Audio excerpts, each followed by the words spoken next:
I've been living up to my word, Ricky Flex. I have been crushing Severance, and I am all the way up to season 2, episode 3.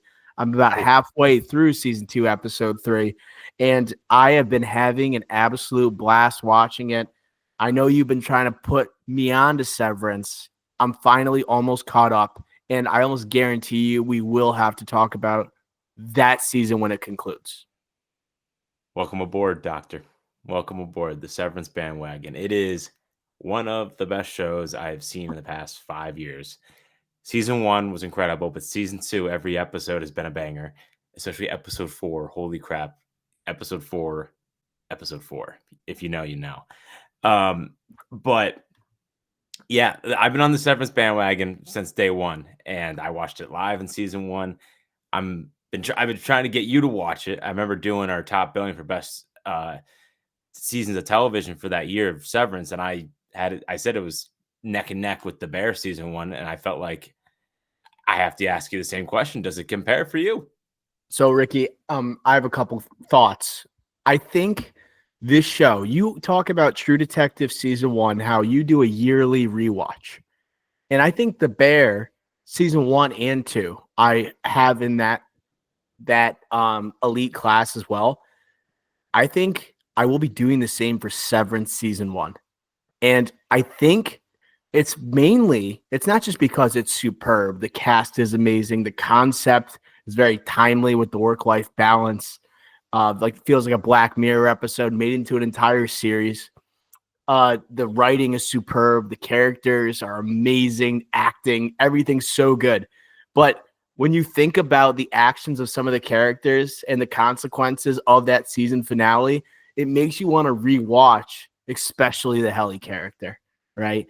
I could not stop thinking about rewatching season 1 after that finale because I have to see what kind of details Ben Stiller and I forgot what something Erickson, another guy, the guy Dan Erickson, maybe. Dan Erickson, correct. So him, what went into like when he drew out the storyboards for this, when he was writing the script for these episodes, like it's amazing when you look back at that Helly character because she's all I'm thinking about in this season 2. And Mark has so much going on. Adam Scott's amazing, but that's the character I keep coming back to, and that's going to have some rewatchability factor that I think not a lot of shows can have. You know what I mean? I agree. I think it's close. It's close to be on that Bear seasons 1 and 2, True Detective season 1. I think the back half of season 1 for sure is. But I think if after season 1, before season 2 came out, I would probably say no, just because the first half, I think it took a little bit to get going, really get going through the PD stuff, a lot of stuff there. But now with season 2, knowing what happens in season 2 so far, season 1 just got a lot more intriguing to go back and take a look at. It got a lot more intriguing just based on what happens. Again, I'm not trying to spoil anything for any news or non-Severance watchers. But saying that, I'll say this. I think Apple TV Plus is a must-own now streaming service because of Severance.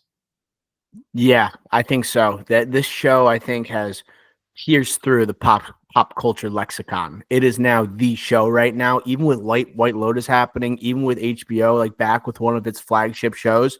I think Severance is still the talk of the town. Yeah, without a doubt. It's not like the Stranger Things blow up that Netflix got back in 2017 or ish, 2016, I think. But it's up there. It's a great, because again, Apple TV Plus has been struggling for subscribers, but you're seeing Severance is now the most highly watched show on Apple TV Plus, beating out Ted Lasso, which I feel like everybody in the world at least watched a season of Ted Lasso on a free trial for Apple TV Plus. Now you have Apple TV Plus. They had Presumed Innocent, which was very highly rated, and also watched. Now you have Severance, highest TV show, right after Ted Lasso, again successful TV show, 3 seasons. Third season struggled critically, but still highly watched. I think Apple TV Plus is getting to that. You must own it because it's culturally impactful moment here. And they just need another show that that pierces the pop culture lexicon the way Severance has. It's something also where like the season finale for season 1, I think put it on the map and made people recognize we have to see the season 2 of this show. And the word of mouth of Severance season 1, I think it has spread to the masses. So now you need something to pair it with, especially Severance. You went 2022, I think, with season 1. You're getting second season in 2025. That's 3 years. Like we're waiting for a second season. You need something else. I know Apple TV has good television, but it's still not a place where people are going to find shows as if it's on HBO. It's still not there yet. But in terms of like the rewatchability, I think the first half of season 1, the show is so smart and it doesn't tell you everything. You're learning along the way those first couple episodes, but I agree with you 100%. The second half of the season, you are on a freaking freight train during that. I could not believe like the penultimate episode of that season 1 was not the finale. I thought it was. My mind was blown. I feel like I had anxiety and I was tense, like I was as if I was Mark S. Like literally for that penultimate into the finale, I could not breathe. It was so tense. And I was telling you that finale, it felt like it had the anxiety, but also you're nervous till the end. It has the satisfaction as in like the workers get the job done. But at the same time, it's a massive cliffhanger and there's so many unanswered questions. It was like the perfect ending of a season, the most perfect ending of a season I can recall, where it wasn't a season, like a show finale, but you have more to look forward to. And it just left you saying, it almost felt fulfilled right at the end of that season. Yeah, I've been saying it for the past 3 years. It's one of the greatest finales in any seasons of television of all time. It's one of the best. And season 2 now, we're at the midpoint or just past the midpoint, and we're building up to another ultimate ending to a season here. We're building up. Like I'm telling you, episode 4, when you see that, oh boy. And then things just spiral. So Severance again, I feel like I'm happy we can finally talk about it on this podcast. I feel like we've been missing out, even though I've been watching. You've been on an island. Yeah, I've been on an island. That's a better way to put it. So now we can get involved here, get active, and I love it.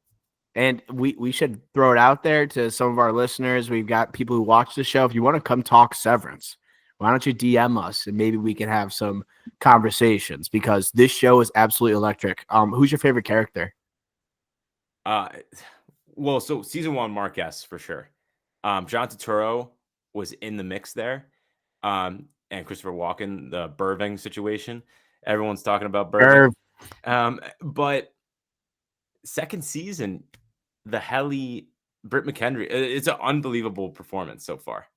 I think she basically is going to lock up an Emmy in February. It's crazy. It is pretty outstanding. So I gotta say Helly R. Helly is the best character. It is crazy because of that finale. She is the best character now and how much intrigue she has. I kind of want to go a little bit of spoilers here and for season 1 of Severance, because I have to get it off my chest. I got to talk to you. So if you want to talk, you want to listen to us review The Monkey or Your Friendly Neighborhood Spider-Man, check out the timestamps. But I just wanted to say, now we're in spoilers. Season 1 of Severance. Looking back at Helly and her as the daughter of Egan and as someone who is like spearheading the Severance program, to find that out blew my mind. But then to look back and reflect on season 1 and think about Helly tried to hang herself, and think about the turmoil that was happening at the board during that time. The board is so mysterious. They never talk. You never see them. And she's like on the board. So imagine the reactions to the daughter of Egan hanging herself from the Severance program when they think this is the future. Holy shit. That blew my mind.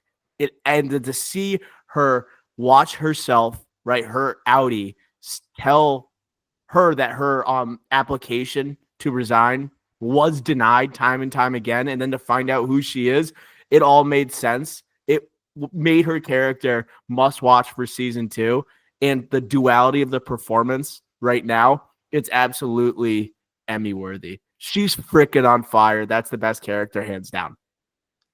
Yeah, right now it's got to be her. It's just unbelievable. Like you said, the duality of the performance. In season one, that finale, like what's going on with you know Bert. It's okay. That's like fine. I'm like second season now. It's intriguing because obviously Bert's got something going on the outside. No spoilers if you're not on season two. I know we just said season one spoilers, but for me, you look at season one finale. Yes, that is clearly the most like the juiciest part, where Oh it's like, man. oh, the heir to the throne basically is like also kind of orchestrating on the inside this program that the Audi is freaking like proposing, like really promoting hard.